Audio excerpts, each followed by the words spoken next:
നമസ്കാരം. ജോബ് ഹണ്ടറിൻ്റെ ഏറ്റവും പുതിയ വീഡിയോയിലേക്ക് ഏവർക്കും സ്വാഗതം.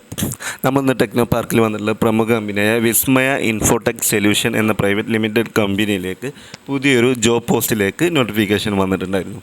അപ്പോൾ നമുക്കതിൻ്റെ വിശദ വിവരങ്ങൾ എന്തൊക്കെയാണെന്ന് നോക്കാം. അതിനു മുമ്പ് നിങ്ങൾ ഈ ചാനൽ ആദ്യമായിട്ടാണ് കാണുന്നതെങ്കിൽ ചാനൽ ഒന്ന് സബ്സ്ക്രൈബ് ചെയ്യുക, കൂടെയുള്ള ബെൽ ബട്ടൺ കൂടി എനേബിൾ ചെയ്യുക. ദിവസമുള്ള ജോബ് നോട്ടിഫിക്കേഷൻ നിങ്ങൾക്കത് ലഭിക്കുന്നതാണ്. നമ്മൾ ഈ പോസ്റ്റിൻ്റെ പേര് ഫിനാൻസ് ട്രെയിനി എന്നുള്ള പോസ്റ്റാണ്. ഇതിലേക്ക് അപ്ലിക്കേഷൻ സ്വീകരിക്കുന്ന അവസാന തീയതി വരുന്നത് മാർച്ച് 31, 2025 വരെയാണ്. ഇമെയിൽ വഴിയാണ് ഇതിലേക്ക് നിങ്ങൾ അപ്ലൈ ചെയ്യേണ്ടത്. CV അയച്ച് കൊടുത്തിട്ടാണ് നിങ്ങളിതിലേക്ക് അപ്ലൈ ചെയ്യുക. ബാക്കി കാര്യങ്ങളൊക്കെ നോക്കുകയാണ്. ഫിനാൻസ് ട്രെയിനി എന്ന പോസ്റ്റിലേക്ക് കാര്യങ്ങൾ നോക്കുകയാണെങ്കിൽ എക്സ്പീരിയൻസ് ചോദിക്കുന്നത് 6 month ആണ് ചോദിക്കുന്നത്, അല്ലെങ്കിൽ 1 year എക്സ്പീരിയൻസ് ചോദിക്കുന്നുണ്ട്. ലൊക്കേഷൻ തിരുവനന്തപുരം ആണ്. പിന്നെ വരുന്ന കാര്യങ്ങളാണെങ്കിൽ പ്രിഫേർഡ് സ്കില്ലുകൾ പറയുന്നുണ്ട്. Master degree in accounting or finance or related field എന്നാണ് പറയുന്നത്. 6 to 1 year experience accounting or finance preferred എന്നും പറഞ്ഞിട്ടുണ്ട്. അതുപോലെ പ്രൊഫിഷ്യൻസി ഇൻ മൈക്രോസോഫ്റ്റ് എക്സൽ എന്ന് പറയുന്നത് ബേസിക് ടു ഇൻ്റർമീഡിയറ്റ് ലെവൽ ചോദിക്കുന്നുണ്ട്. Knowledge of accounting software like Tally is a plus എന്ന് പറഞ്ഞിട്ടുണ്ട്. Strong numerical and analytical skill and with keen eye of four detail എന്ന് പറയുന്നുണ്ട്.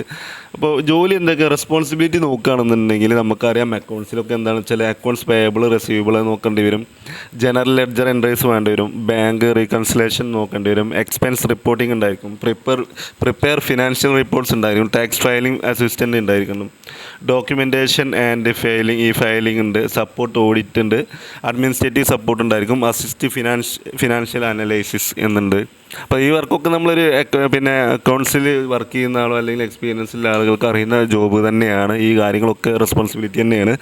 കോമൺ ആയിട്ടൊരു BCom കഴിഞ്ഞ അല്ലെങ്കിൽ MCom കഴിഞ്ഞ ആളുകൾക്ക് അറിയുന്ന ഏറ്റവും സിമ്പിളായിട്ടുള്ള കാര്യങ്ങൾ തന്നെയാണ്. അപ്പോൾ താല്പര്യമില്ല നിങ്ങൾ BCom MCom ഒക്കെ അതിൻ്റെ സുഹൃത്തുക്കളുണ്ടെങ്കിൽ ഈ വീഡിയോ അവർക്ക് വേണ്ടി ഷെയർ ചെയ്യുക. കാരണം ട്രെയിനി എന്നുള്ള പോസ്റ്റിലേക്കാണ് പ്രശ്നം. പക്ഷേ കംപ്ലീറ്റ് കഴിഞ്ഞാൽ നിങ്ങൾക്ക് എന്ത് ചെയ്യാം, സ്ഥിര നിയമനത്തിലേക്ക് സാധ്യതയുണ്ട്. നല്ലൊരു കമ്പനിയാണ് വിസ്മയ ഇൻഫോടെക്. പിന്നെ അവർ പറയുന്നുണ്ട് ഇൻട്രസ്റ്റഡ് കാൻഡിഡേറ്റ് എന്ത് ചെയ്യണം, CV അയക്കാൻ പറഞ്ഞിട്ട് ഐശ്വര്യ.sunil vismaya.com എന്നുണ്ട്. ഇമെയിൽ അഡ്രസ്സ് എല്ലാം ഞാൻ എന്ത് ചെയ്യുക വിശദമായിട്ട് നമ്മൾ വീഡിയോയുടെ ഡിസ്ക്രിപ്ഷനിൽ കൊടുത്തിട്ടുണ്ട്. എന്തെങ്കിലും ഡൗട്ട് ഉണ്ടെങ്കിൽ കമൻറ്റായിട്ട് ചോദിക്കുക, അല്ലെങ്കിൽ നമ്മൾ വാട്സപ്പുമായി ബന്ധപ്പെടുക. Thanks for watching.